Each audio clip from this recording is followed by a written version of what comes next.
Hi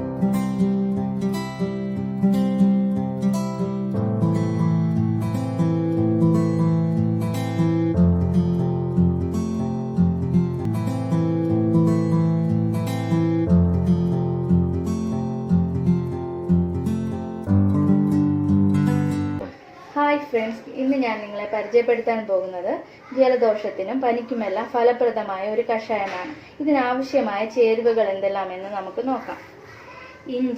ഇഞ്ചിക്ക് പകരം നമ്മൾ ചുക്ക് വേണമെങ്കിൽ യൂസ് ചെയ്യാം.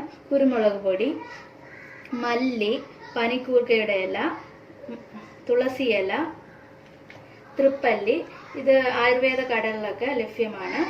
കരിഞ്ജീരകം, ഇരട്ടി മധുരം, പനങ്കൽക്കണ്ടം പൊടിച്ചത്. നമ്മൾ പനങ്കൽക്കണ്ടം വാങ്ങാൻ കിട്ടും, അത് മിക്സിയിൽ പൊടിച്ചെടുത്തിട്ടുള്ളതാണിത്. നമുക്ക് ഇതെല്ലാം വെച്ചിട്ട് എങ്ങനെ കഷായം ഉണ്ടാക്കാമെന്ന് നോക്കാം. ഇപ്പം നമുക്ക് ഈ ചേരുവയെല്ലാം കൂടി ഒന്ന് മിക്സിയിൽ ചെറുതായിട്ട് ചതച്ചെടുക്കാം. ഇപ്പം നമ്മൾ ചെറുതായിട്ടൊന്ന് മിക്സിയിൽ ചതച്ചെടുത്തിട്ടുണ്ട്. ഞാൻ എടുത്തിരിക്കുന്നത് 5 കപ്പ് വെള്ളമാണ്. നമ്മുടെ ചേരുവയ്ക്കനുസരിച്ച് വെള്ളം എടുക്കാം. അപ്പം ഇതിലേക്ക് ഞാനിത് ആഡ് ചെയ്ത് കൊടുക്കും. ഇപ്പം ചേരുവയെല്ലാം ചേർത്തിട്ടുണ്ട്. കഷായം നല്ലപോലെ തിളച്ച് വരുമ്പോൾ നമ്മൾ എടുത്തു വെച്ചിരുന്ന ചെറുനാരങ്ങ അത് പിഴിഞ്ഞൊഴിക്കണം. പിന്നെ ആവശ്യത്തിന് മധുരത്തിന് വേണ്ടി പനങ്കൽക്കണ്ടം, പിന്നെ മഞ്ഞൾ ആഡ് ചെയ്ത് കൊടുക്കണം. കഷായം തിളച്ച് വരുന്നുണ്ട്. ഇതിലേക്ക് ആവശ്യമുള്ള പനങ്കൽക്കണ്ടം നമ്മുടെ മധുരത്തിനനുസരിച്ച് അഡ്ജസ്റ്റ് ചെയ്യാം.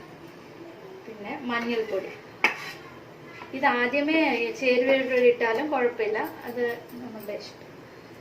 ഇപ്പം നല്ലപോലെ കഷായം തിളച്ച് വന്നിട്ടുണ്ട്. ഇതിലേക്ക് നമ്മൾ നാരങ്ങ നമ്മളുടെ കഷായം റെഡി ആയിട്ടുണ്ട്.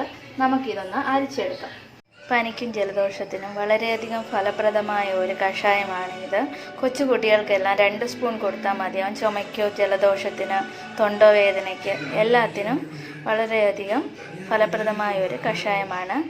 എല്ലാവർക്കും വീഡിയോ ഇഷ്ടപ്പെട്ടെന്ന് വിചാരിക്കുന്നു. നിങ്ങളെല്ലാവരും വീട്ടിൽ ട്രൈ ചെയ്യണം. ഇനിയും കൂടുതൽ റെസിപ്പീസുമായി വീണ്ടും കാണാം. Thank you.